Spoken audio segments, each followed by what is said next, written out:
Во новата епизода на Шорткат ќе гледате.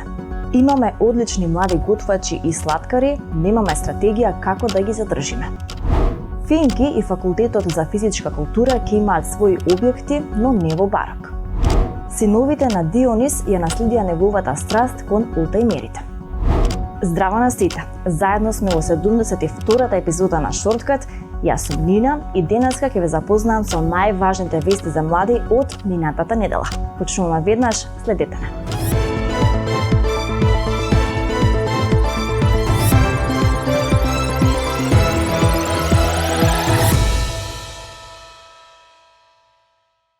Емисијата започнуваме со веста за герила акцијата на неформалното движење Сите за МКЦ.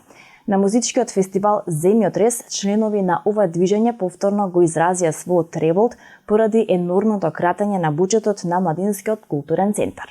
За време на настапот на Дина Јашари, на фестивалот беше пуштено големо платно со текст "Видете не колку не има Сите за МКЦ". Овој гест еуфорично беше прифатен од присутните.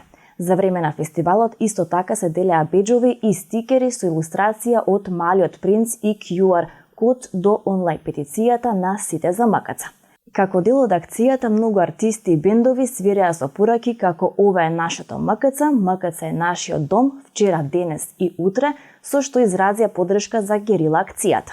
На 22 јануари на платото пред МКЦ Скопје се одржа собир за одбрана на оваа културна институција од обидите за партизација и кратење на буџетот.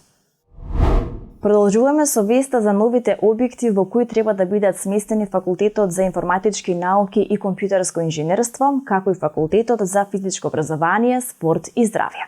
И по 8 години од почетокот не се гледа крајот на изградбата на двата објекти во близина на ректоратот на УКИМ. Градежните активности запреа пред 4 години, кога фирмата што градеше замина под стечај. Надлежните најавуваат дека годинава изградбата ќе продолжи, но стилот нема да е барокен. Штом се донесе одлука како ќе изгледаат двете згради, ќе се избере и фирма што ќе ја продолжи изградбата. За оваа намена во буџетот на Министерството за образование и наука за годинава е предвидено да бидат потрошени 21,6 милиони денари. Главна тема во денешното издание на Шорткат се вредните средношколци од Скопското угостителско училиште Лазар Танев. Дзирнавме во кујните во кои тие подготвуваат храна, печејќи го тестото, но и занаетот, кој го избрале да биде нивна професија. Пици, тостови, чоколадни преливи за колачи и пиварки, сето ова вредните ученици го подготвуваат речиси секој ден. Во процесот на производство не употребуваат вештачки бои и други додатоци за подобрување на изгледот и вкусот на пецивата и сладките. Праксата, односно работата во кујна, е најважна за идните сладкари, пекари и готвачи. Интересот за овие професии за жал не е на завидно ниво во последните години. Но од неодамна Средното угостителско училиште Лазар Танев спроведува активности за да привлече повеќе 900 оделенци. Директорот Небојша Вујовиќ вели дека интересот за учење континуирано опаѓа од година во година во последните 12 до 15 години. Годинава веќе стартувавме со реализација на активности кои што се насочени кон привлекување на учениците. Учениците лесно наоѓаат работа откако ќе завршат со формалното образование, бидејќи е голем недостигот на работна сила во секторот угостителство и туризам. Потребно е да се изработи стратегија за да не заменуваат младите на работа надвор од границите на државата, смета директорот. Каде е проблемот во угостителството и во туризмот? Веројатно е малце покрупен, поголем. Може да се зборува во сите правци, во финансискиот правец, на кој што се повикуваат сите, во деловниот правец, во односот на деловната комуникација со кадрот, во односот на менеджментот во угостителскиот сектор. Значи, буквално сите правци кога ќе ги опфатиме и кога ќе земеме сегмент по сегмент да ги обработиме, ќе видиме дека во сите сегменти постои по еден минорен, меѓутоа значаен елемент кој што го тера кадрот да размислува на малце различен начин. Најчесто тие размислувања се упатени надвор од нашите граници, заминуваат многу често луѓето надвор, особено во летните месеци. Тој тренд треба колективно да го решиме и заеднички да работиме на изградба на стратегија на задржување на кадрот. Лазар Танев е единственото училиште за средно образование кое ги продава своите производи.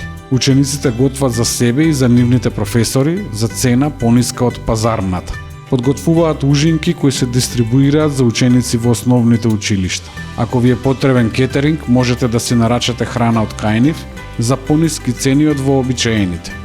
На начин на кој што имаме меѓусебна соработка и договор, се распоредуваат финансиите најчесто во правец на обезбедување опрема и обезбедување на мирници за работа на училиштето. Училиштето реално има голема потреба од материјали за работа, затоа што знаете и сами колку би чинило да се произведе еден производ, особено кога производот е оригинален, без додатоци, без никакви помошни средства кои што го потпомагаат во неговиот изглед. Младите зад камерата велат дека навистина сакаат да го работат ова.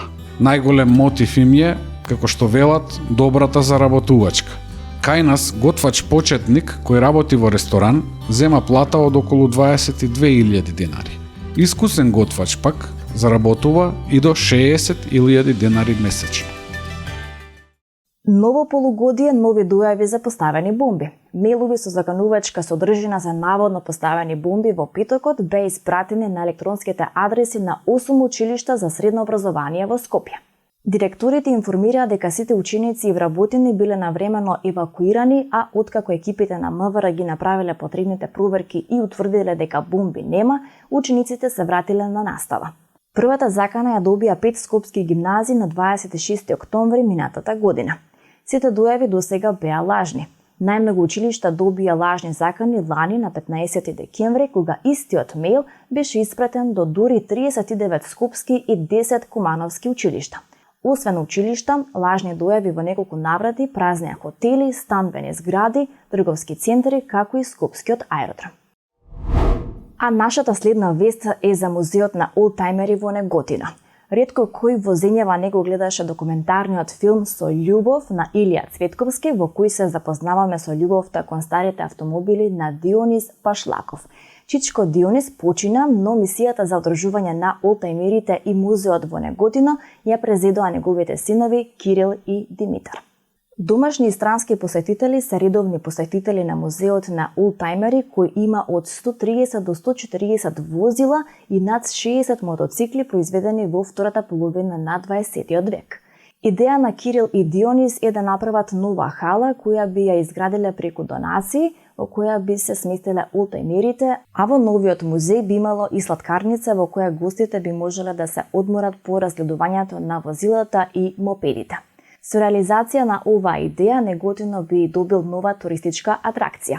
Музеот на олтајмери можете да го контактирате на нивниот профил на Facebook и е наша топла препорака за посета доколку ве води патот кон Неготино.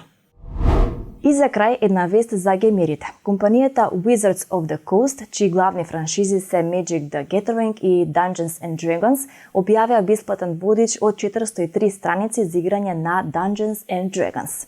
Оваа книга има упатства за играње и може да послужи за организирање и водење и одвивање на играта.